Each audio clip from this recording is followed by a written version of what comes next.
ಸರ್ವರಿಗೂ ನಮಸ್ಕಾರಗಳು.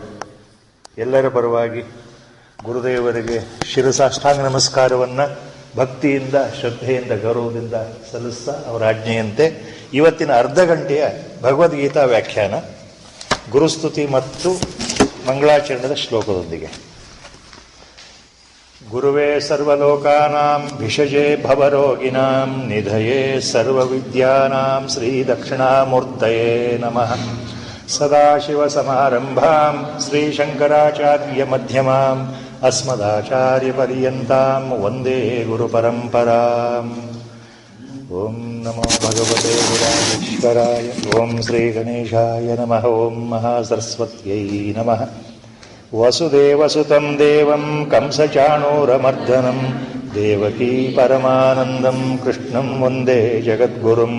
ಮೂಕಂ ಕರೋತಿ ವಾಚಾಲಂ ಪಂಗುಂ ಲಂಘಯತೆ ಗಿರಿಂ ಯತ್ಕೃಪಾತಮಹಂ ವಂದೇ ಪರಮಾನಂದಮಾಧವಂ. ನಾರಾಯಣಂ ನಮಸ್ಕೃತ್ಯ ನರಂ ಚೈವ ನರೋತ್ತಮಂ ದೇವೀಂ ಸರಸ್ವತೀಂ ವ್ಯಾಸಂ ತತೋ ಜಯಮುದೀರಯೇತ್. ಲಾಸ್ಟ್ ಟೈಮ್ 4ನೇ ಅಧ್ಯಾಯ.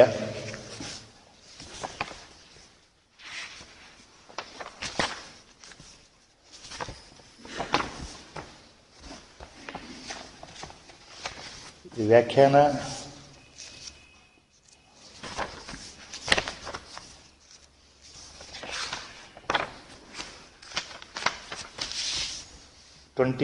ಶ್ಲೋಕ ವ್ಯಾಖ್ಯಾನ ನಿಂತಿತ್ತು. 23ನೇ ಶ್ಲೋಕಕ್ಕೆ ಬಂದಿತ್ತು. ಮಹಾಪುರುಷರು ಹೇಳಿದಂತಹ ಭಗವದ್ಗೀತೆ ಮೇಲೆ ಹೇಳಿರತಕ್ಕಂತಹ ಟೀಕೆಗಳು ಅಥವಾ ಭಾಷ್ಯ. ನಾವು have to start with 24th ಶ್ಲೋಕ.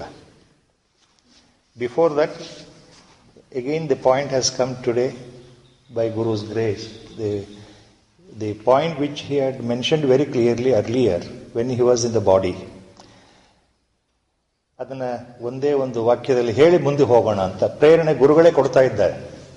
ಏನು ಹೇಳಿದ್ರು ನಮ್ಮ ಗುರುದೇವರು ಅಂದರೆ, ಅವರು ಶರೀರ ತ್ಯಾಗ ಮಾಡೋದಕ್ಕೆ ಸುಮಾರು ಒಂದು 3-4 ತಿಂಗಳ ಮೊದಲು, see, he gave number of upadeshas to me and also instructions. So I would say one of the final instructions, not exactly the final. ಅವರು ಒಂದು ಆದೇಶವನ್ನು ಕೊಟ್ಟರು. ಅದು ನೀನು ಎಲ್ಲರಿಗೂ ಹೇಳುವಂಥ ದೃಷ್ಟಿಯಲ್ಲೇ ಅವರು ಹೇಳಿದ್ದು. ಇದನ್ನು ಎಲ್ಲರಿಗೂ ತಿಳಿಸು. ಅದನ್ನು ತಿಳಿಸಿದ್ದೇವೆ, ಎಷ್ಟೋ ಸಂದರ್ಭದಲ್ಲಿ ಬಂದಿದೆ. ಎಷ್ಟೋ ಸಂದರ್ಭದಲ್ಲಿ ಗುರುಗಳು ನನಗೇನು ಹೇಳಿದ್ರು ಅದನ್ನು ಹೇಳಿಬಿಟ್ಟಿದ್ದೇನೆ. ಅದನ್ನು ಮತ್ತೆ ಇವತ್ತು ಯಾಕೆ ಹೇಳ್ತಾ ಇದ್ದೇನೆ ನನಗೆ ಗೊತ್ತಿಲ್ಲ. ಅದು ಗುರುಗಳ ಆಜ್ಞೆ. ಏನು ಹೇಳಿದರು ಅಂದರೆ, ಬಹಳ ಜನ ಮಂತ್ರೋಪದೇಶಕ್ಕೋಸ್ಕರ ನನ್ನ ಹತ್ರ ಮೊದಲಿಂದಲೂ ಬರ್ತಾ ಇದ್ರು. ಕೆಲವರಿಗೆ ಮಂತ್ರೋಪದೇಶ ಕೊಟ್ಟಿದ್ದೇನೆ, ಇನ್ನು ಬಹಳ ಜನಕ್ಕೆ ನಾನು ಮಂತ್ರೋಪದೇಶ ವೈಯಕ್ತಿಕವಾಗಿ ಕೊಟ್ಟಿಲ್ಲ. ಬಹಳ ಜನಕ್ಕೆ ಮಂತ್ರೋಪದೇಶವನ್ನು ಪಡಿಬೇಕು ಅಂತ ಆಸೆ ಇದೆ, ಇವತ್ತಿಗೂ ಇದೆ. ಅಂಥವರಿಗೆ ನೀನು ಹೇಳು, ಈ ರಾಮನಾಮ ಸಂಕೀರ್ತನೆ ಹಂಸಾಶ್ರಮದಲ್ಲಿ ತಿಂಗಳಿಗೆ ಒಂದು ಸಲ, ಏನು 3ನೇ ಭಾನುವಾರ ನಡೆಯುತ್ತೆ, ಇಲ್ಲಿ ಭಾಗವಹಿಸಿದರೆ ಇದು ನನ್ನ ಸಂಕಲ್ಪದಂತೆಯೇ ಶುರುವಾಗಿರ್ತಕ್ಕಂತಹ ಕಾರ್ಯಕ್ರಮ. These are the words. ನನ್ನ ಸಂಕಲ್ಪದಲ್ಲಿಯೇ ಶುರುವಾಗಿರುವ ಈ ಕಾರ್ಯಕ್ರಮ, ಶ್ರೀರಾಮ ಜಯರಾಮ ಜೈ ಜಯರಾಮ, ಈ ಮಹಾತಾರಕ ಮಂತ್ರ, ಈ ಕೀರ್ತನೆಗೆ, ನಾಮ ಸಂಕೀರ್ತನೆಗೆ ಯಾರು ಬರ್ತಾರೆ ಶ್ರದ್ಧೆಯಿಂದ, ಅವರಿಗೆ ಇದೇ ನನ್ನ ಉಪದೇಶ. ಯಾರಿಗೆ ಉಪದೇಶವಿಲ್ಲವೋ, ಯಾರಿಗೆ ವೈಯಕ್ತಿಕವಾಗಿ ಉಪದೇಶ ಕೊಟ್ಟಿಲ್ವೋ, ಅವರು ಇದನ್ನೇ, ಈ ಮಂತ್ರವನ್ನೇ ನನ್ನ ಉಪದೇಶ ಅಂತ ತಿಳಿದು ಪಾಲನೆ ಮಾಡೋದಾದರೆ, ಜಪಿಸೋದಾದರೆ ಜೀವನ ಸಾರ್ಥಕ ಆಗತ್ತೆ. ಸ್ವತಃ ನಾನೇ ಮಂತ್ರೋಪದೇಶ ಕೊಟ್ಟ ಹಾಗೆ ಅಂತ ಸ್ಪಷ್ಟವಾಗಿ ಹೇಳಿಬಿಡು ಅಂತ ನನಗೆ ಹೇಳಿದರು. ಆದ್ದರಿಂದ ಇದು ಎಲ್ಲರಿಗೂ ಗೊತ್ತಿದೆ, ಇನ್ನೊಂದು ಸಲ ಹೇಳಬೇಕು ಅಂತ ಅದು ಗುರುಗಳ ಅಪ್ಪಣೆ. So that is how we call ourselves, in the sense all the devotees of all ಮಹಾತ್ಮನ್ಸ್, all the bhaktas of all the mahatmans, they are really blessed because the Guru Krupa and grace is working silently without our knowledge. ಈ 24th ಶ್ಲೋಕ, before that earlier 2-3 shlokas what he was referring, ಅದರ previous 23rd ಶ್ಲೋಕ was ಗತ ಸಂಗಸ್ಯ ಮುಕ್ತಸ್ಯ ಜ್ಞಾನಾವಸ್ಥಿತ ಚೇತಸಃ ಯಜ್ಞಯಾಚರತಃ ಕರ್ಮ ಸಮಗ್ರಂ ಪ್ರವಿಲೀಯತೆ. So all these shlokas ಭಗವಂತ ಇಲ್ಲಿ ಏನು ಹೇಳಿಬಿಟ್ಟಿದ್ದಾನೆ ಹಿಂದಿನ 3 ಶ್ಲೋಕಗಳಲ್ಲಿ ಅಂದರೆ, ಬಹಳ ಗಮನಿಸಬೇಕಾಗಿರೋ ಸಂಗತಿ ಏನು ಅಂದರೆ, ಸೂಚ್ಯವಾಗಿ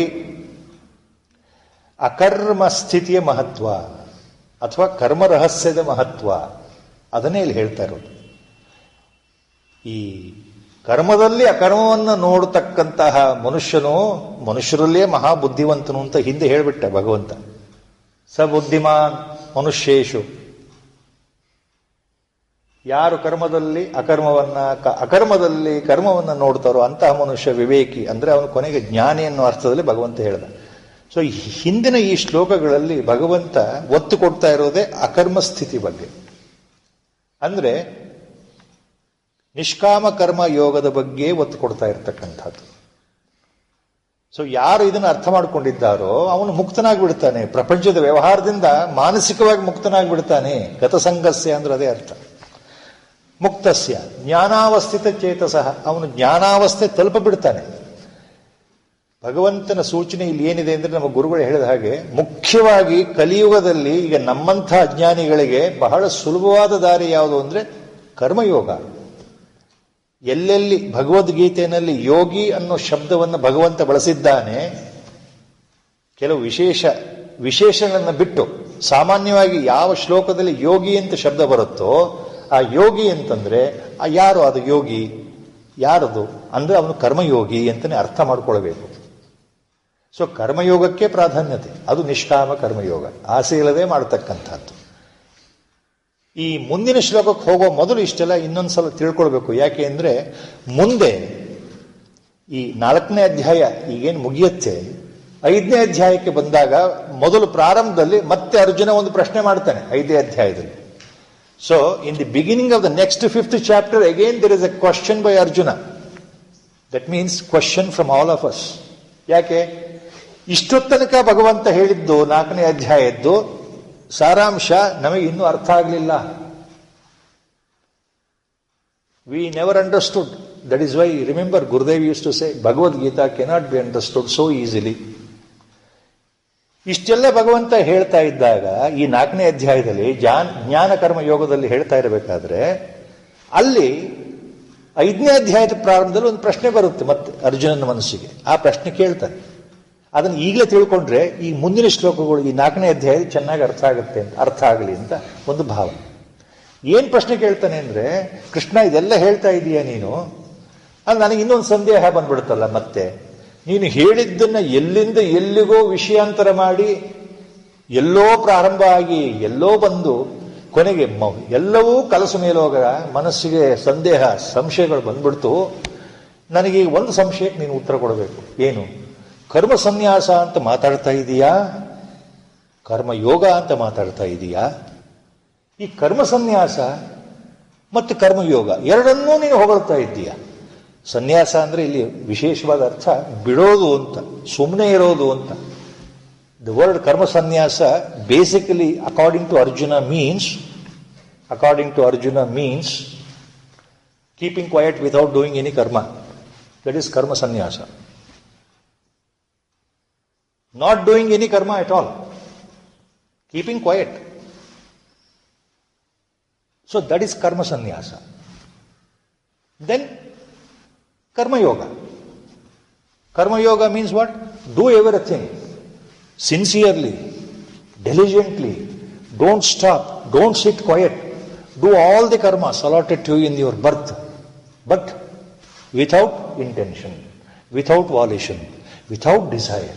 Without thinking of the pros and cons, without thinking of the reward or punishment, without thinking of the fruits of what you do. ಯಾವುದೇ ಫಲದ ಬಗ್ಗೆ ಆಸೆ ಇಲ್ಲದೆ, ಮುಂದೆ ಏನಾಗತ್ತೆ ಅನ್ನೋ ಯೋಚನೆ ಇಲ್ಲದೆ, ನಾನು ಮಾಡೋ ಕರ್ಮಗಳಿಂದ ತೊಂದರೆ ಆಗತ್ತೋ, ಒಳ್ಳೇದಾಗತ್ತೋ, ಹೊಗಳ್ತಾರ, ಬೈತಾರ, ತೆಗಳ್ತಾರ, ಇದು ಈ ಕಾರ್ಯ ಪೂರ್ತಿಯಾಗಿ ನೆರವೇರುತ್ತಾ ಅಥವಾ ನೆರವೇರೋದಿಲ್ವೋ, ಈ ಕರ್ಮ ಮುಗಿಯೋದಿಲ್ವೋ, ಸರಿಯಾಗೋದಿಲ್ವೋ, ಎಲ್ಲ ಯೋಚನೆಗಳನ್ನು ಬಿಟ್ಟು ಈ ಕೆಲಸವನ್ನು ಮಾಡಿದರೆ ನನಗೆ ಒಳ್ಳೇದಾಗತ್ತೆ, ನನಗೆ ಶುಭವಾಗತ್ತೆ, ಅಭ್ಯುದಯ ಆಗತ್ತೆ ಅನ್ನೋ ಆಸೆಯೂ ಇರಬಾರ್ದು. ಇದು ಮಾಡೋದ್ರಿಂದ ತೊಂದರೆ ಆಗತ್ತಾ ಅನ್ನೋ ಸಂಶಯವೂ ಇರಬಾರ್ದು. ಹಾಗೆ ನಿಶ್ಚಲ ಮನಸ್ಸಿನಿಂದ, ಸ್ವಚ್ಛವಾದ ಮನಸ್ಸಿನಿಂದ, with a pure mind, without desire, do all the work. That's what the injunction by lord. ಎಲ್ಲ ಕೆಲಸಗಳನ್ನು ಶ್ರದ್ಧೆಯಿಂದ ಮಾಡ್ತಾ ಹೋಗು, ಅದು ಕರ್ಮಯೋಗ. ಕರ್ಮ ಬಿಡೋದು ಅಂತಂದ್ರೆ ಸನ್ಯಾಸ, ಕರ್ಮ ಸನ್ಯಾಸ. ಕರ್ಮಯೋಗ ಅಂದ್ರೆ ಕರ್ಮ ಮಾಡೋದು, ಮತ್ತೆ ಕನ್ಫ್ಯೂಷನ್. 5ನೇ ಅಧ್ಯಾಯದ ಪ್ರಾರಂಭದಲ್ಲೇ ಮತ್ತೆ ಈ ಪ್ರಶ್ನೆ ಅರ್ಜುನಂದು. ಎರಡನ್ನೂ ಹೇಳ್ತಾ ಇದೆಯಲ್ಲಪ್ಪ ಭಗವಂತ, ಕರ್ಮ ಸನ್ಯಾಸಕ್ಕೂ ನೀನು ಬಹಳ ಒತ್ತು ಕೊಡ್ತಾ ಇದ್ದೀಯಾ, ಅದರ ಪ್ರಾಮುಖ್ಯತೆ ಬಗ್ಗೆ ಮಾತಾಡ್ತಾ ಇದ್ದೀಯಾ, ಹಾಗೆ ಕರ್ಮಯೋಗದ ಬಗ್ಗೆಯೂ ಮಾತಾಡ್ತಾ ಇದ್ದೀಯಲ್ಲಪ್ಪ, ನಾನು ಏನ್ ಮಾಡಲಿ? ನನಗೆ ಎರಡೂ ತೊಂದರೆನೇ ಅರ್ಥ ಮಾಡಿಕೊಡೋದು, ಇನ್ನೊಮ್ಮೆ ನನಗೆ ಸರಿಯಾಗಿ ಹೇಳು, ಇದು ಅರ್ಥೈಸು ಅಂತ ಶುರುವಾಗುತ್ತೆ 5ನೇ ಅಧ್ಯಾಯ. ಸೊ ಈಗ with that background now it self, ಈ 24th ಶ್ಲೋಕ onwards till the end of the 4th chapter, ಈ 4ನೇ ಅಧ್ಯಾಯ ಇನ್ನೇನು ಪ್ರಾರಂಭ ಆಗ್ತಾ ಇದೆ ಈ ಶ್ಲೋಕ, ಇಲ್ಲಿಂದ ಹೆಚ್ಚು ಕಡಿಮೆ ಕೊನೆಯವರೆಗೆ ಭಗವಂತ ಇಲ್ಲಿ ಒತ್ತು ಕೊಡ್ತಾ ಇರೋದು ಜ್ಞಾನಾವಸ್ಥೆಯ ಬಗ್ಗೆ, ಜ್ಞಾನಿಯ ರೀತಿ ನೀತಿಗಳ ಬಗ್ಗೆ, ಜ್ಞಾನೋತ್ಪತ್ತಿಯ ಬಗ್ಗೆ. ನಮ್ಮ ಜೀವನದ ಪರಮ ಪುರುಷಾರ್ಥವಾದ ಮೋಕ್ಷ ಸಂಪಾದನೆ ನಮ್ಮ ಗುರಿ, ನಮ್ಮ ಉದ್ದೇಶ ಅಂತ ಆದ್ರೆ, ನಾವು ಹುಟ್ಟಿದ ಉದ್ದೇಶವೇ ಮತ್ತೆ ಹುಟ್ಟಿ ಬರಬಾರದು ಅನ್ನೋದೇ ಆದರೆ, ಮತ್ತೊಮ್ಮೆ ಪುನರ್ಜನ್ಮಕ್ಕೆ ನಾವು ಸಿಕ್ಕಾಕೊಳ್ಬಾರದು ಅನ್ನೋದಾದ್ರೆ, ಅದು ಪುನರ್ಜನ್ಮರಾಹಿತ್ಯ ಸ್ಥಿತಿ ಅಥವಾ ಜನ್ಮರಾಹಿತ್ಯ ಸ್ಥಿತಿ, ಪರಮಾತ್ಮನಲ್ಲಿ ಐಕ್ಯವಾಗಿಬಿಡೋದು, ಮೋಕ್ಷವನ್ನು ಸಂಪಾದನೆ ಮಾಡೋದು, ಅದು ನಮ್ಮ ಗುರಿ ಆಗೋದಾದ್ರೆ ಏನು ಮಾಡಬೇಕು, ಆ ವ್ಯವಹಾರ ಹೇಗಿರಬೇಕು ಅನ್ನೋ ಎಲ್ಲ ಜ್ಞಾನಿಗಳ ಲಕ್ಷಣವೇ ಇಲ್ಲಿ ಮತ್ತೆ ಮತ್ತೆ ಮುಂದೆ ಭಗವಂತ ಹೇಳ್ತಾ ಇರೋದು. ಈ 24th, now what we are commencing today, is so important in so many ways. ಬ್ರಹ್ಮಾರ್ಪಣಂ ಬ್ರಹ್ಮಹವಿರ್ ಬ್ರಹ್ಮಾಗ್ನೌ ಬ್ರಹ್ಮಣಾಹುತಂ ಬ್ರಹ್ಮೈವ ತೇನ ಗಂತವ್ಯಂ ಬ್ರಹ್ಮ ಕರ್ಮ ಸಮಾಧಿನ. ಶ್ಲೋಕ. ಬ್ರಹ್ಮಾರ್ಪಣಂ ಬ್ರಹ್ಮಹವಿಃ ಬ್ರಹ್ಮಾಗ್ನೌ ಬ್ರಹ್ಮಣಾಹುತಂ ಬ್ರಹ್ಮೈವ ತೇನ ಗಂತವ್ಯಂ ಬ್ರಹ್ಮ ಕರ್ಮ ಸಮಾಧಿನ. ಈ ಶ್ಲೋಕಕ್ಕೆ ಬಹಳ ಒಂದು ಮುಖ್ಯವಾದ ಪ್ರಾಮುಖ್ಯತೆ ಇದೆ. There is a very great subtle significance. This shloka, as I said now earlier, it can be understood in both the ways. This shloka pertains to karma sannyasa also and karma yoga also. ಕರ್ಮ ಸನ್ಯಾಸ ಮತ್ತು ಕರ್ಮಯೋಗ ಎರಡನ್ನೂ ಮನಸ್ಸಿನಲ್ಲಿಟ್ಟುಕೊಂಡು ಈ ಶ್ಲೋಕದ ಅರ್ಥವನ್ನ ಭಗವಂತ ಹೇಳಿದ್ದಾನೆ. ಅಂದ್ರೆ ಇಲ್ಲಿ ಎರಡೂ ಅರ್ಥಗಳು ಬರುತ್ತೆ. ಯಾವುದು? ಇಲ್ಲಿ ಎರಡೂ ನಿಷ್ಠೆಗಳನ್ನ ಭಗವಂತ 3ನೇ ಅಧ್ಯಾಯದಲ್ಲಿ ಹೇಳಿರ್ತಕ್ಕಂಥದ್ದು. ಮೊದಲೇ ಸೃಷ್ಟಿ ಪ್ರಾರಂಭದಲ್ಲೇ ಅರ್ಜುನ, ನಾನು 2 ವಿಧವಾದ ಮಾರ್ಗವನ್ನು ಹೇಳಿಬಿಟ್ಟಿದ್ದೇನೆ ಅಂತ ಹೇಳ್ತಾನಲ್ಲ ಭಗವಂತ. ಒಂದು ಜ್ಞಾನ ನಿಷ್ಠೆ ಅಂದ್ರೆ ಸಾಂಖ್ಯ ನಿಷ್ಠೆ, ಒಂದು ಯೋಗ ನಿಷ್ಠೆ ಅಂದ್ರೆ ಕರ್ಮಯೋಗ. ಒಂದು ಸಾಂಖ್ಯ ಯೋಗ, ಒಂದು ಕರ್ಮಯೋಗ, ಅಥವಾ ಒಂದು ಸಾಂಖ್ಯ ಮತ್ತೆ ಒಂದು ಕರ್ಮ. ಆ ಕರ್ಮನಿಷ್ಠೆ ಅಥವಾ ಕರ್ಮಯೋಗ ನಿಷ್ಠೆ ಮತ್ತು ಜ್ಞಾನ ನಿಷ್ಠೆ ಅಂದ್ರೆ ಸಾಂಖ್ಯ ನಿಷ್ಠೆ, ಆ ಎರಡನ್ನೂ ಸೂಕ್ಷ್ಮವಾಗಿ ಭಗವಂತ ಇಲ್ಲಿ ಹೇಳ್ತಾ ಇದ್ದಾನೆ ಈ ಶ್ಲೋಕದಲ್ಲಿ. ಅದು ಹೇಗೆ? ಎರಡು, in both ways it can be interpreted. ಸಾಂಖ್ಯ ದೃಷ್ಟಿ, ಸಾಂಖ್ಯನಿಷ್ಠ is the highest to be achieved by a yogi. A person who is jnanavasthita chetasa, a person who is a jivan mukta, he is known as that sankhyanishta yogi. ಇದು ಜ್ಞಾನನಿಷ್ಠ. ಬ್ರಹ್ಮನಿಷ್ಠ, ಬ್ರಹ್ಮನನ್ನು ಅರಿತವನು ಬ್ರಹ್ಮವೇ ಆಗಿಬಿಡ್ತಾನೆ ಅಂತ ಶ್ರುತಿ ವಚನ ಇದೆಯಲ್ಲ, ಬ್ರಹ್ಮವಿದ್ ಬ್ರಹ್ಮೈವ ಭವತಿ ಅಂತ. ಹಾಗೆ ಯಾರು ಪರತತ್ವವನ್ನು ಅರ್ಥ ಮಾಡ್ಕೊಂಡಿದ್ದಾರೆ ಅಂದ್ರೆ, ನೇರವಾಗಿ ನಾನು ಆ ಸ್ವರೂಪವೇ ಆಗಿದ್ದೇನೆ ಅಂತ ಯಾರ ಅನುಭವಕ್ಕೆ ಬಂದ್ಬಿಡ್ತೋ ಅವರು ಬ್ರಹ್ಮ ಸ್ವರೂಪರೇ ಆಗ್ಬಿಟ್ರು. ನಾನು ಆತ್ಮಜ್ಞಾನಿ ಅಂತ ಅವರು ಬಾಯ್ಬಿಟ್ಟು ಹೇಳಬೇಕಾಗಿಲ್ಲ. ಅವರು ಆತ್ಮಸ್ವರೂಪ ಏನು ಅಂತ ನಿಜಸ್ಥಿತಿ ಅರ್ಥ ಆದ ಮೇಲೆ ಈ ಶರೀರವೂ ನಾನಲ್ಲ, ಯಾವ ಸಂಘವೂ ಇಲ್ಲ, ಪ್ರಪಂಚವೂ ಇಲ್ಲ, ಎಲ್ಲವೂ ಮಿಥ್ಯಾ ಸ್ವರೂಪ, ಎಲ್ಲವೂ ಕನಸು, ದೀರ್ಘವಾದ ಕನಸು, ಎಲ್ಲವೂ ಮಾಯೆ, ಇದೆಲ್ಲವೂ ಮಾಯಾಬಂಧನ ಅಂತ ಅರ್ಥ ಆದವರಿಗೆ ಹೇಗಿರ್ತಾರೆ? ಜ್ಞಾನಾವಸ್ಥೆಯಲ್ಲಿ ಆತ್ಮಾರಾಮ ಸ್ಥಿತಿಯಲ್ಲಿ ಇರ್ತಾರೆ. Always they revel in their self because they are knowledgeable, they are real wise sages. So ಅವರಿಗೆ the question of karma will never arise. Everything they see in terms of that ಪರತತ್ವ, ಪರಬ್ರಹ್ಮ ತತ್ವ only. Everywhere they find the manifested world is nothing but in reality God only. ಬ್ರಹ್ಮಜ್ಞಾನಿಗಳಿಗೆ ಆತ್ಮನಿಷ್ಠರಿಗೆ ಏನ್ ಕಾಣುತ್ತೆ ಅಂದ್ರೆ, see the change in the perception, change in the vision. ನಮ್ಮ ಹಾಗೆ ಅವರು ಕಣ್ಣಿದೆ, ನಮ್ಮ ಹಾಗೆ ನೋಡ್ತಾರೆ, ಹೌದು, ನಮ್ಮ ಹಾಗೆ ಕೂತ್ಕೊಳ್ತಾರೆ, ನಮ್ಮ ಹಾಗೆ ಮಾತಾಡ್ತಾರೆ, ಎಲ್ಲವೂ ಸರಿ. ಆದರೆ ಅವರ ಒಳದೃಷ್ಟಿ, ದ ಇನ್ಸೈಟ್ ಈಸ್ ಡಿಫರೆಂಟ್. ಅವರು ನೋಡೋದು ಯಾವ ದೃಷ್ಟಿಯಿಂದ? ಈ ಜಗತ್ತು ಸತ್ಯ ಅಂತ, ಶಾಶ್ವತ ಸತ್ಯ ಅಂತ ನೋಡೋದೇ ಇಲ್ಲ. ಈ ಜಗತ್ತು ಎಲ್ಲಿಂದ ಬಂದಿದೆ, ಮೂಲ ತತ್ವ ಯಾವುದು, ಅದಕ್ಕೆ ಮಾತ್ರ ಪ್ರಾಧಾನ್ಯತೆ. ಇದೆಲ್ಲವೂ ಬ್ರಹ್ಮಮಯ ಅನ್ನೋ ದೃಷ್ಟಿ ಇರುತ್ತೆ ಅವರಿಗೆ. ಸರ್ವವೂ ಬ್ರಹ್ಮಮಯ. ಚರಾಚರ ಜಗತ್ತು, ಪ್ರಾಣಿ, ಪಕ್ಷಿ, ಸಸ್ಯ, ಗಿಡ, ಮರ, ಕಲ್ಲು, ನಿರ್ಜೀವ, ನದಿ, ಕೊಳ್ಳ, ಹಳ್ಳ, ಮನುಷ್ಯ, ಗಂಡು, ಹೆಣ್ಣು, ಯಾವ ವಸ್ತುವನ್ನೇ ನೋಡಿದ್ರು ಅವರಿಗೆ ಸರ್ವವು ಬ್ರಹ್ಮಮಯ. ಪರಮಾತ್ಮನೇ ಅಭಿವ್ಯಕ್ತಗೊಳಿಸಿದ್ದಾನೆ ಈ ರೂಪದಲ್ಲಿ ಅಂತ ಅವ್ರಿಗೆ ಗೊತ್ತಿರುತ್ತೆ ಜ್ಞಾನಿಗಳಿಗೆ. ನಮ್ಮ ಶ್ರುತಿಗಳಲ್ಲಿ ಅದಕ್ಕೆ ವಚನಗಳು ಬಂದಿದೆ. ಯಾವುದು ಬಂದಿದೆ? ಬ್ರಹ್ಮೇ ವೇದಗಂ ಸರ್ವಂ ಪುರುಷ ಏ ವೇದಗಂ ಸರ್ವಂ ಪುರುಷ ಏವ ಇದಂ ಸರ್ವಂ ಸರ್ವಂ ಖಲ್ವಿದಂ ಬ್ರಹ್ಮ. ಎಲ್ಲವೂ ಬ್ರಹ್ಮಮಯ. ಇದು ಜ್ಞಾನಾವಸ್ಥೆಯಲ್ಲಿ ಮಾತ್ರ ಅನುಭವಕ್ಕೆ ಬರೋದು. ಉಳಿದಂತ ನಮ್ಮವರಿಗೆ ಇದು ಬರೀ ಶಬ್ದಗಳಾಗುತ್ತೆ. They become only dead letters when you read these things. ಶ್ರುತಿ ವಚನಾಸ್ ಸರ್ವೇ ವೇದಗಂ ಸರ್ವಂ ಸರ್ವಂ ಖಲ್ವಿದಂ ಬ್ರಹ್ಮ ಬ್ರಹ್ಮ. ಇದು ನಮಗೆ ಬರೀ ಕಿವಿಯಿಂದ ಕೇಳಿದ್ವಿ, ಎಲ್ಲವೂ ಬ್ರಹ್ಮ ಕೇಳಿದ್ವಿ, ಬಿಟ್ವಿ. ಅರ್ಥ ಆಯ್ತಾ? ಖಂಡಿತ ಇಲ್ಲ. ಯಾಕೆ? ಅಜ್ಞಾನ ಸ್ಥಿತಿಯಲ್ಲಿ ಅರ್ಥ ಆಗೋದಿಲ್ಲ. ಇದೆಲ್ಲವೂ ಬ್ರಹ್ಮ ಸ್ವರೂಪ ಅಂದ್ರೆ ಅರ್ಥ ಆಗೋದಿಲ್ಲ. Scientists search for truth. If you go through again today, there is the same point our Parama Guru, Swami Vidyananda Saraswati Maharaj, when he was talking to our Gurudev, he mentions the same point. You have to reach that stage, thinking that everything is Brahma. Looking at the flower vase, he says, this is a flower vase, of course. ನೋಡ್ಲಿಕ್ಕೆ ಇದು ಒಂದು ಹೂವಿನ ಹೂದಾನಿ, ಇದೊಂದು ಪಾತ್ರೆ. This is a Veena, ಇದೊಂದು instrument, ಹೌದು. ಆದರೆ ಇದನ್ನ ಯಾವ ದೃಷ್ಟಿಯಲ್ಲಿ ನೋಡಬೇಕು? ಇದು ಬ್ರಹ್ಮಸ್ವರೂಪ ಅನ್ನೋ ದೃಷ್ಟಿಯಲ್ಲಿ ನೋಡ್ಕೋಬೇಕು. ಆ ದೃಷ್ಟಿಯನ್ನು ಬೆಳೆಸ್ಕೊಳ್ಬೇಕು. ನಮ್ಮ ಪರಮಗುರು ಹೇಳಿದ್ದು ಮಾತು. That is there in scientist search for truth. ಇದು ಸಾಂಖ್ಯ ದೃಷ್ಟಿ, ಜ್ಞಾನ ದೃಷ್ಟಿ. ಈ ದೃಷ್ಟಿ ಇರೋರಿಗೆ ಎಲ್ಲವೂ ಬ್ರಹ್ಮವೇ. ಅವ್ರು ಮಾಡೋ ಕರ್ಮಗಳು ಬ್ರಹ್ಮವೇ. ಅದು ಒಂದು ಬ್ರಹ್ಮಯಜ್ಞ, ಅದು ಯಜ್ಞ ಸ್ವರೂಪ. ಇದನ್ನು ನೀವು ಅರ್ಥ ಮಾಡಿಕೊಂಡ್ರೆ ಅವರಿಗೆ ಪ್ರತಿಯೊಂದು ಬ್ರಹ್ಮಮಯವಾಗಿರೋದ್ರಿಂದ ಇಲ್ಲಿ ಭಗವಂತ ಆ ಸೂಚನೆ ಕೊಡ್ತಾ ಇದ್ದಾನೆ. ಯಾವುದು? ಒಂದು ಯಜ್ಞದ ಉದಾಹರಣೆ ತಗೊಂಡು ಆ ಸೂಚನೆ ಕೊಡ್ತಾ ಇದ್ದಾನೆ. ಯಾವುದೇ ಒಂದು ಯಜ್ಞಕ್ಕೆ ನಮಗೆ ಅಧ್ವರ್ಯು, ಪುರೋಹಿತರು ಬೇಕು, ಯಜ್ಞಕುಂಡ ಇರಬೇಕು, ಅಲ್ಲಿ ಸಮಿತಿಗಳು ಹಾಕಬೇಕು, ಒಣಗಿದ ಕಟ್ಟಿಗೆಗಳನ್ನು ಹಾಕಬೇಕು, ಆಮೇಲೆ ಬೇಕಾದಂತಹ ಪದಾರ್ಥಗಳನ್ನ ಆಜ್ಯ, ಅದರ ತುಪ್ಪ, ಅದು ಇದನ್ನು ಹಾಕಬೇಕು, ಯಜ್ಞೇಶ್ವರ ಉತ್ಪತ್ತಿ ಮಾಡಬೇಕು. ಹಿಂದಿನ ಕಾಲದಲ್ಲಿ ಯಜ್ಞಕ್ಕೆ ಯಜ್ಞೇಶ್ವರ ಹೇಗೆ ಉತ್ಪತ್ತಿ ಆಗ್ತಾ ಇದ್ದ ಅಂದ್ರೆ ಈಗಿನ ಹಾಗೆ ನಾವು ಮ್ಯಾಚ್ ಬಾಕ್ಸ್ ತಗೊಂಡು ಹಚ್ಚೋದಲ್ಲ. ಅದು ಕಲಿಯುಗದ ಧರ್ಮ.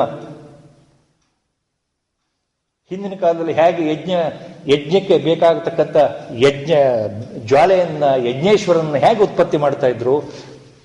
ಮಥನದಿಂದ. ಒಂದು ಕಟ್ಟಿಗೆ, ಒಣಗಿದ ಕಟ್ಟಿಗೆಯಲ್ಲಿ ಇನ್ನೊಂದು ಕಟ್ಟಿಗೆ ತುದಿಯನ್ನು ಇಟ್ಟು ಚೆನ್ನಾಗಿ ತಿಕ್ಕೋದು. ನಾವು ಬೆಣ್ಣೆ ಕಡಿತೀವಲ್ಲ ಹಾಗೆ. ಅದರಿಂದ ಆ ಮಥನ, ಅರಣಿ ಮಥನದಿಂದ ಉತ್ಪತ್ತಿ ಆಗಬೇಕು. ಹಾಗೆ ಅಲ್ಲಿ ಜ್ವಾಲೆ ಇರಬೇಕು, ಯಜ್ಞೇಶ್ವರ ಉತ್ಪತ್ತಿ. ಆಮೇಲೆ ನಾವೆಲ್ಲ ಪದಾರ್ಥಗಳನ್ನ ಯಜ್ಞಕುಂಡದಲ್ಲಿ ನಾವು ಕೊಡ್ತೇವಲ್ಲ, ಆಹುತಿಗಳನ್ನ, ಅದು ಹವಿಸ್ಸು. ಅದು ದೇವತೆಗಳ ಮೂಲಕ, ಅದು ಯಜ್ಞೇಶ್ವರನ ಮೂಲಕ, ಜ್ವಾಲೆಯ ಮೂಲಕ, ಅಗ್ನಿಯ ಮೂಲಕ ದೇವತೆಗಳ ತಲುಪತ್ತೆ. ನಮ್ಮ ಭಾವನೆ, ನಮ್ಮ ನಂಬಿಕೆ, ಸತ್ಯವಾದ ನಂಬಿಕೆ. ಇದು ನಾವು ಯಜ್ಞದಲ್ಲಿ ಮಾಡತಕ್ಕಂಥ, ನೋಡ್ತಕ್ಕಂಥ ಕ್ರಿಯೆ. ಆ ಉದಾಹರಣೆಯನ್ನೇ ಪರಮಾತ್ಮ ತಗೊಂಡು ಏನು ಹೇಳ್ತಾ ಇದ್ದಾನೆ? ಬ್ರಹ್ಮಭಾವದಲ್ಲಿರತಕ್ಕಂತಹ ಸಾಂಖ್ಯನಿಷ್ಠ ಯೋಗಿಗಳು, ಬ್ರಹ್ಮಜ್ಞಾನಿಗಳಿಗೆ ಹೇಗಿರುತ್ತೆ ಯಜ್ಞ?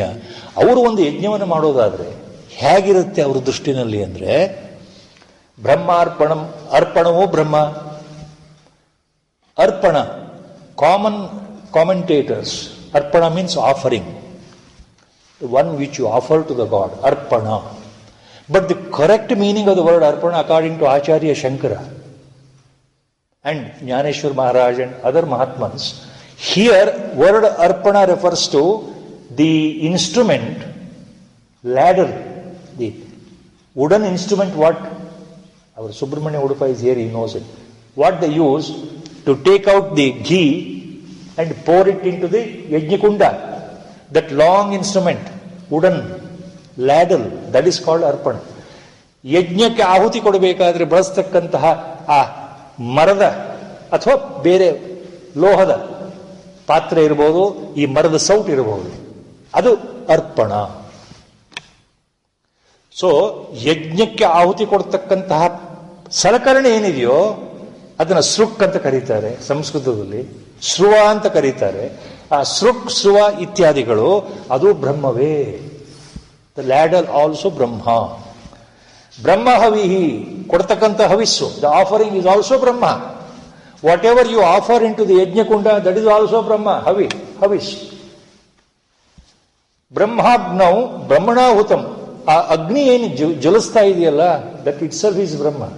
The sacrificial fire burning in ಯಜ್ಞಕುಂಡ ಇಸ್ ಆಲ್ಸೋ ಬ್ರಹ್ಮ, ಬ್ರಹ್ಮಸ್ವರೂಪ. Whatever you are offering, that is also ಬ್ರಹ್ಮಸ್ವರೂಪ. ಬ್ರಹ್ಮಣಾಹುತಂ, whatever you are giving, that is also ಬ್ರಹ್ಮೈವ ತೇನ ಗಂತವ್ಯಂ ಬ್ರಹ್ಮ ಕರ್ಮ ಸಮಾಧಿನ. ಸೊ ಬೈ ಆಫರಿಂಗ್ ದಟ್, ನಮ್ಮ ಪರ್ಪಸ್ ಏನು, we have to reach the goal. What is the goal? The goal is also Brahma. ಈ ತರಹ ಯಜ್ಞವನ್ನು ಮಾಡೋದ್ರಿಂದ, ಬ್ರಹ್ಮಭಾವದಲ್ಲಿ ಮಾಡೋದ್ರಿಂದ ನಮಗೆ ಸಿಗೋ ಫಲವೂ ಬ್ರಹ್ಮವೇ. ಅಂದ್ರೆ ಬ್ರಹ್ಮ ಸಾಕ್ಷಾತ್ಕಾರ, ಆತ್ಮ ಸಾಕ್ಷಾತ್ಕಾರ. ಬ್ರಹ್ಮಕರ್ಮ ಸಮಾಧಿನ. ಬ್ರಹ್ಮಕರ್ಮ ಸಮಾಧಿನ ಅಂದ್ರೆ ಈ ಮಾಡತಕ್ಕಂಥ ಎಲ್ಲ ಕರ್ಮಗಳು, ಈ ಯಜ್ಞ ಕ್ರಿಯೆಗಳು, ಇದು ಕೇವಲ ಬ್ರಹ್ಮಸ್ವರೂಪವಾಗೇ ಇರೋದ್ರಿಂದ ಇದನ್ನು ಬ್ರಹ್ಮಕರ್ಮ ಅಂತ ಕರೆದು ಪರಮಾತ್ಮ ಹೇಳ್ತಾ ಇದ್ದಾರೆ. ಬ್ರಹ್ಮಕರ್ಮ, ಈ ಯಜ್ಞವೇ ಒಂದು ಬ್ರಹ್ಮಕರ್ಮ, ಇದು ಒಂದು ಬ್ರಹ್ಮಯಜ್ಞ. ಬ್ರಹ್ಮಕರ್ಮ ಸಮಾಧಿನ. ಬ್ರಹ್ಮಕರ್ಮ ಸಮಾಧಿನ ಅನ್ನೋದಕ್ಕೆ ಆಚಾರ್ಯ ಮಾಧ್ವರು ಒಂದು ವಿಶೇಷವಾದ ಟಿಪ್ಪಣಿ ಕೊಡ್ತಾರೆ ವ್ಯಾಖ್ಯಾನದಲ್ಲಿ.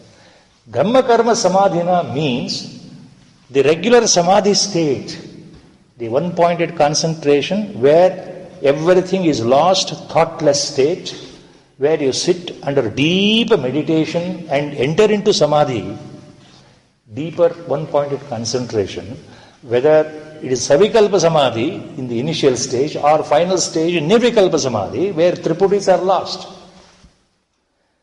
ಆ ಸಮಾಧಿ ಸ್ಥಿತಿ ಇದೆಯಲ್ಲ,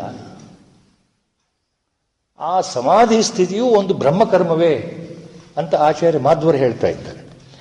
ಸಮಾಧಿನ ಸಹ ಬ್ರಹ್ಮೈವ ಕರ್ಮ ಅಂದ್ರೆ ಧ್ಯಾನಾವಸ್ಥೆಯಲ್ಲಿ ಕೊನೆಯಲ್ಲಿ ಅನುಭವಿಸ್ತಕ್ಕಂತಹ, ಕೊನೆಯಲ್ಲಿ ಬರ್ತಕ್ಕಂತಹ ಸಮಾಧಿ ಏನು ಅವಸ್ಥೆ ಇದೆ ಅದೂ ಬ್ರಹ್ಮವೇ ಅಂತ ಅವ್ರು ಹೇಳ್ತಾ ಇದ್ದಾರೆ. ಯಾರು? ಮಧ್ವಾಚಾರ್ಯರು. ರಾಮಾನುಜಾಚಾರ್ಯರು ಏನು ಹೇಳ್ತಾ ಇದ್ದಾರೆ ಈ ಶ್ಲೋಕಕ್ಕೆ ಅಂದ್ರೆ, ತತ್ ಬ್ರಹ್ಮ ಕಾರ್ಯತ್ವಾತ್ ಬ್ರಹ್ಮ ಅಂದ್ರೆ ಎಲ್ಲ ಕರ್ಮಗಳು, ಒಂದು ಯಜ್ಞಕ್ಕೆ ಸಂಬಂಧಪಟ್ಟಂತಹ ಯಾವುದೇ ಕರ್ಮಗಳು ಅದು ಬ್ರಹ್ಮನಿಗೇ ಸಂಬಂಧಪಟ್ಟಿದೆ, ಪರಮಾತ್ಮನಿಗೇ ಸಂಬಂಧಪಟ್ಟಿರೋದ್ರಿಂದ ಇವೆಲ್ಲವೂ ಬ್ರಹ್ಮಸ್ವರೂಪ, ಇವು ಬ್ರಹ್ಮವೇ ಆಗಿದೆ. ಇದು ಸಾಂಖ್ಯ ದೃಷ್ಟಿಯಿಂದ, ಜ್ಞಾನ ದೃಷ್ಟಿಯಿಂದ ಹೇಳ್ತಕ್ಕಂಥ ಮಾತುಗಳು. ಅಂದ್ರೆ ಇಲ್ಲಿ ಕರ್ಮ ನಡೀತಾ ಇದೆ, ಯಜ್ಞ ನಡೀತಾ ಇದೆ, ನೀವು ಯಜ್ಞ ಮಾಡ್ತಾ ಇದ್ದೀರಿ. ಜ್ಞಾನಿಯು ಯಜ್ಞ ಮಾಡ್ತಾ ಇದ್ದಾನೆ. ಯಾವ ರೀತಿ ಜ್ಞಾನಿ ಯಜ್ಞ ಮಾಡ್ತಾನೆ ಅಂದ್ರೆ, ಆತನ ಎಲ್ಲ ಕರ್ಮಗಳು, ಆ ಯಜ್ಞದ ಸಮಸ್ತ ವಿಧಿಗಳು, ಆತ ಅಲ್ಲಿ ನೋಡೋದು ಬ್ರಹ್ಮವನ್ನು ಮಾತ್ರ. He is seeing only God there. Everything is ಪರಮಾತ್ಮ ಸ್ವರೂಪ. ದ ಯಜ್ಞ ಇಟ್ ಸೆಲ್ಫ್ ಈಸ್ ಪರಮಾತ್ಮ ಸ್ವರೂಪ. So it is nothing but Brahma ಯಜ್ಞ. ಸಾಂಖ್ಯ ದೃಷ್ಟಿ, ದಿಸ್ ಈಸ್ ಜ್ಞಾನ ದೃಷ್ಟಿ. ಇದು ಉಚ್ಚ ಮಟ್ಟದ ಭಾವನೆ. ಆ ಮಟ್ಟಕ್ಕೆ ನಾವು ಹೋಗದೇ ಇದ್ರೆ, ಇನ್ನು ತಲುಪದೇ ಇದ್ರೆ, if you have not reach the stage of ಜ್ಞಾನಾವಸ್ಥಾ, if you are only the beginning ಸಾಧಕಾಸ್, ಮುಮುಕ್ಷುಸ್, ಆಧ್ಯಾತ್ಮ ಜೀವಿಗಳಾಗಿ ಸಾಧಕರಾಗಿ ನಾವು ಹೇಗೆ ಅರ್ಥ ಮಾಡ್ಕೊಳ್ಬೇಕು? ಕರ್ಮಯೋಗದ ದೃಷ್ಟಿಯಿಂದ ಈ ಶ್ಲೋಕವನ್ನು ಅರ್ಥ ಮಾಡ್ಕೊಳ್ಬೇಕು. ಆಚಾರ್ಯರ ವ್ಯಾಖ್ಯಾನ. ನೀವು ಜ್ಞಾನಾವಸ್ಥೆ ತಲುಪದೇ ಇದ್ದಾಗ, ನೀವು ಜ್ಞಾನಿಗಳ ಇಲ್ಲದೆ ಇದ್ದಾಗ ಏನು ಮಾಡಬೇಕು ಅಂದ್ರೆ, ಈ ಶ್ಲೋಕವನ್ನು ಯಾವ ರೀತಿ ತಿಳ್ಕೊಳ್ಬೇಕು ಅಂದ್ರೆ, ನಿಷ್ಕಾಮ ಕರ್ಮಯೋಗದ ದೃಷ್ಟಿಯಿಂದ ಅರ್ಥ ಮಾಡ್ಕೊಳ್ಳಿ. ಯಾವುದು ನಿಷ್ಕಾಮ ಕರ್ಮಯೋಗ? ಆಸೆ ಇಲ್ಲದೆ, ಯಾವುದೇ ಬಯಕೆ ಇಲ್ಲದೆ, ಶ್ರದ್ಧೆಯಿಂದ ನಾವು ಮಾಡತಕ್ಕಂಥ ಎಲ್ಲ ಕರ್ಮಗಳು ಭಗವಂತನ ಪ್ರೀತ್ಯರ್ಥವಾಗಿ ಮಾಡ್ತಾ ಇದ್ದೇವೆ. ಆಚಾರ್ಯರು ಯಾವಾಗಲೂ ಹೇಳೋ ಮಾತು, ಕೇವಲ ಈಶ್ವರ ಪ್ರೀತ್ಯರ್ಥಂ. ಆಲ್ ದಿ ಕರ್ಮಾಸ್ what I am doing, this ಯಜ್ಞ for example, it is not for my personal benefit. It is, this whole thing is offered to God. I am offering everything to Him only. This what I am performing karma is only my offering with Shraddha and Bhakti to Him only. He is the benefactor. He is the Lord. Kevala Bhagavantanigoskara, for the sake of Lord, for the sake of God, this I am offering. So, with that intention, when I do the karma, that becomes karma yoga. ಇಲ್ಲಿ ಕರ್ಮ ಮಾಡ್ತಾ ಇದ್ರು ಕರ್ಮ ಅಲ್ಲ. ಕೃತ್ವಾಪಿನ ನಿಬದ್ಧತೆ ಅಂತ ಹಿಂದೆ ಹೇಳಿದ ಮಾತಿನ ಅರ್ಥವೇ ಅದು. ಇದು ಅಕರ್ಮ ಸ್ಥಿತಿ. ಕರ್ಮ ನಡೀತಾ ಇದ್ರು ಇದು ಕರ್ಮ ಅಂತ ಅನ್ಸ್ಕೊಳ್ಳಲ್ಲ. ಯಾಕೆಂದ್ರೆ you are offering to the lord himself. You thinking that what I am doing is everything for him only. ಇದು ಪರಮಾತ್ಮನಿಗೋಸ್ಕರ, ನನ್ನ ಸ್ವಂತಕ್ಕೋಸ್ಕರ ಅಲ್ಲ, ಸ್ವಂತದ ಇಚ್ಛೆಯಿಂದ ಲಾಭಕ್ಕೋಸ್ಕರ ಅಲ್ಲ, ಪರಮಾತ್ಮನ ಪ್ರೀತಿಗೋಸ್ಕರ ಮಾಡ್ತಾ ಇದ್ದೇನೆ, ಆತನ ಅನುಗ್ರಹಕ್ಕೆ ಮಾಡ್ತಾ ಇದ್ದೇನೆ ಅನ್ನೋ ಭಾವದಿಂದ ಯಜ್ಞವನ್ನು ಆಚರಣೆ ಮಾಡಿದರೆ ಅದು ಕರ್ಮಯೋಗದ ರೀತಿಯಲ್ಲಿ ಅರ್ಥ ಆಗುತ್ತೆ. ಎರಡೂ ಭಾವ ಇದೆ. ಅದಕ್ಕೆ ಈ ಮಂತ್ರ ಬಹಳ ಮುಖ್ಯವಾದ ಮಂತ್ರ ಎಲ್ಲ ದೃಷ್ಟಿಯಿಂದ. ನಮ್ಮ ಭೋಜನ ಕಾಲದಲ್ಲಿ, ಊಟದ ಸಮಯದಲ್ಲಿ ಎಷ್ಟೋ ನಾವು ಮಂತ್ರಗಳು ಹೇಳೋದುಂಟು. ಅದರ ಜೊತೆಗೆ ಈ ಮಂತ್ರವನ್ನು ಬಹಳಷ್ಟು ಜನ ಹೇಳ್ತಾರೆ. At the time of before eating the food, even this mantra is being recited by majority. Normally, the mantra what at the time of eating food, what they normally recite, especially Brahmins doing Chitravati, what is that mantra they recite? Again, the same mantra which is in Bhagavad Gita told by Lord Himself. ಅಹಂ ವೈಶ್ವಾನರೋ ಭೂತ್ವಾ ಪ್ರಾಣಿನಾಂ ದೇಹಮಾಶ್ರಿತಃ ಪ್ರಾಣಾಪಾನ ಸಮಾಯುಕ್ತಂ ಚತುರ್ವಿಧಂ ಪಚಾಮ್ಯಹಂ. This is a ಮಂತ್ರ from shloka from Bhagavad Gita itself. But this is being rendered during before eating or commencing eating of the food. Now, along with this mantra or shloka, even this ಬ್ರಹ್ಮಾರ್ಪಣಂ ಬ್ರಹ್ಮಹವಿರ್ ಬ್ರಹ್ಮಾಗ್ನೌ ಬ್ರಹ್ಮಣಾಹುತಂ ಬ್ರಹ್ಮೈವ ತೇನ ಗಂತವ್ಯಂ ಬ್ರಹ್ಮ ಕರ್ಮ ಸಮಾಧಿನ, all that I am offering, everything is brahma karma only. The every karma is in the form of yajna. Even while eating, whatever I am eating, I am offering that to Lord only, because the Vaishvanar Agni is in the form of Jatragni inside, he is going to digest everything. So that itself is symbol of lord. ನಾನು ಊಟ ಮಾಡುವ ಕ್ರಿಯೆ ದೇಹಕ್ಕೋಸ್ಕರ ಮಾಡಿದ್ರು ಇಲ್ಲಿ ನಾಲ್ಗೆ ಚಪಲ ಅಂತ ಮಾತಾಡಬಾರ್ದು. ದೇಹಕ್ಕೋಸ್ಕರ ಮಾಡತಕ್ಕಂತಹ ಈ ಊಟ, ಆಹಾರ ಸೇವನೆಯೂ ಒಂದು ಕರ್ಮ. ಎಂತಹ ಕರ್ಮ? ಅದು ಒಂದು ಬ್ರಹ್ಮಕರ್ಮ. ಇದು ಪರಮಾತ್ಮನಿಗೆ ಅರ್ಪಣೆ ಮಾಡ್ತಾ ಇದ್ದೇನೆ. So that is how this ಶ್ಲೋಕ is so important in so many ways.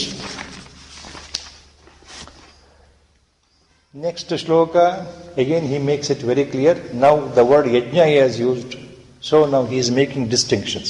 ಪರಮಾತ್ಮ ಇಲ್ಲಿ ಯಜ್ಞ ಶಬ್ದ ಹೇಳಿರೋದ್ರಿಂದ ಯಾವ್ಯಾವ ಥರದಲ್ಲಿ ಆ ಶಬ್ದವನ್ನು ಬಳಸಬಹುದು ಎಲ್ಲವನ್ನೂ ಬಳಸ್ತಾ ಇದ್ದಾನೆ ಪರಮಾತ್ಮ ಮುಂದಿನ ಶ್ಲೋಕಗಳಲ್ಲಿ.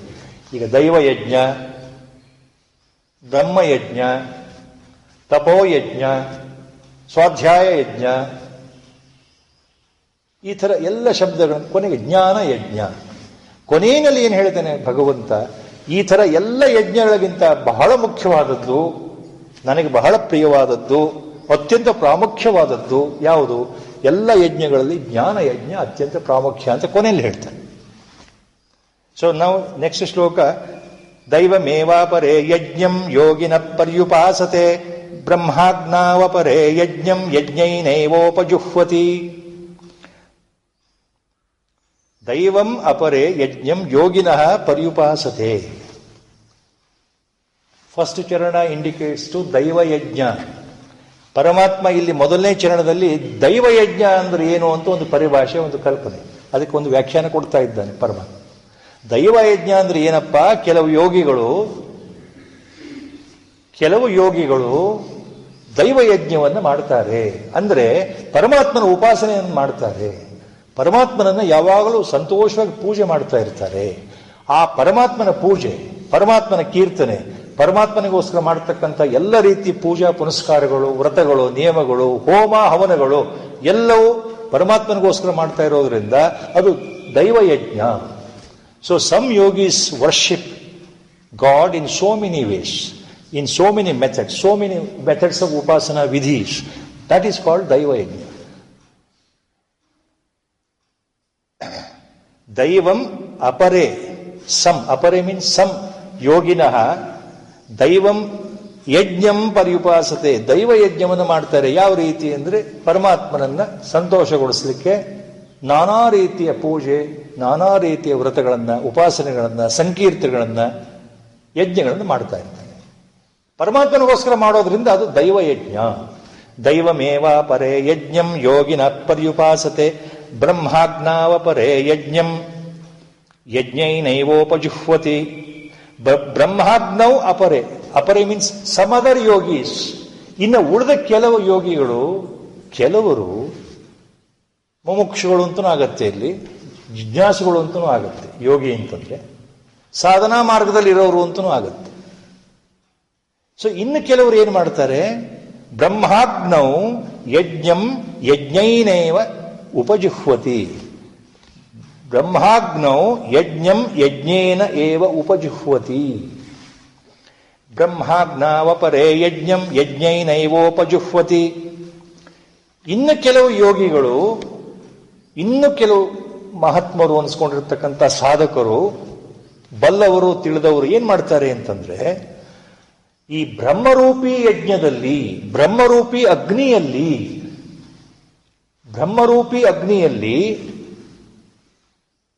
ಆ ಯಜ್ಞದಲ್ಲಿ ತಮ್ಮ ಆತ್ಮವನ್ನೇ ಯಜ್ಞವನ್ನು ಮಾಡ್ತಾರೆ. ಆತ್ಮವನ್ನೇ ಆ ಯಜ್ಞದಲ್ಲಿ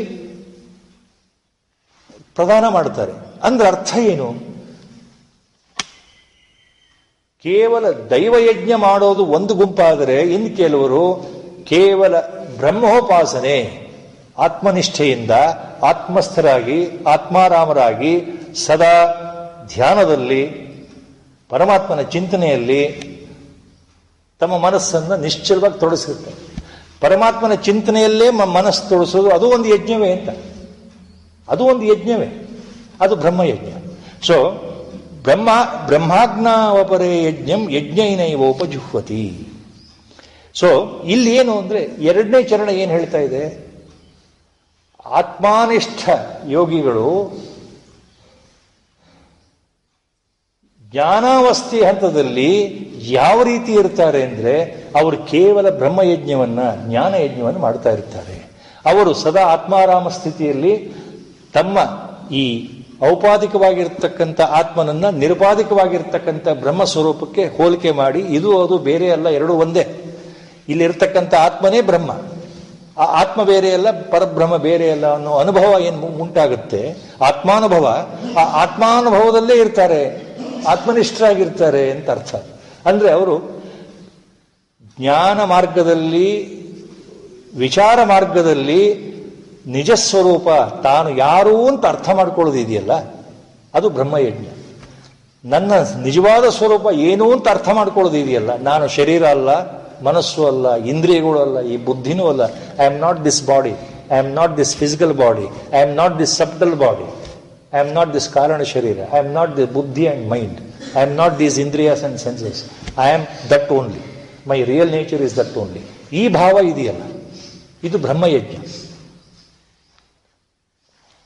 ಇವತ್ತಿನ ಗುರುಗಳ ಸಂಕಲ್ಪ ಅರ್ಧ ಗಂಟೆ ವ್ಯಾಖ್ಯಾನ ಇಲ್ಲಿಗೆ ಮಂಗಳಾಚರಣೆ ಶ್ಲೋಕದೊಂದಿಗೆ ಮತ್ತೆ ಮುಗಿಸ್ತಾ ಇದ್ದೇವೆ. ವಸುದೇವ ಸುತಂ ದೇವಂ ಕಂಸಚಾಣೂರಮರ್ದನಂ ದೇವಕೀ ಪರಮಾನಂದಂ ಕೃಷ್ಣಂ ವಂದೇ ಜಗದ್ಗುರುಂ ಮೂಕಂ ಕರೋತಿ ವಾಚಾಲಂ ಪಂಗುಂ ಲಂಘಯತೆ ಗಿರಿಂ ಯತ್ಕೃಪಾತಮಹಂ ವಂದೇ ಪರಮಾನಂದ ಮಾಧವಂ. ನಾರಾಯಣಂ ನಮಸ್ಕೃತ್ಯ ನರಂ ಚೈವ ನರೋತ್ತಮಂ ದೇವೀಂ ಸರಸ್ವತೀಂ ವ್ಯಾಸಂ ತತೋ ಜಯಮುದೀರಯೇತ್. ಹರಿ ಓಂ ತತ್ಸತ್.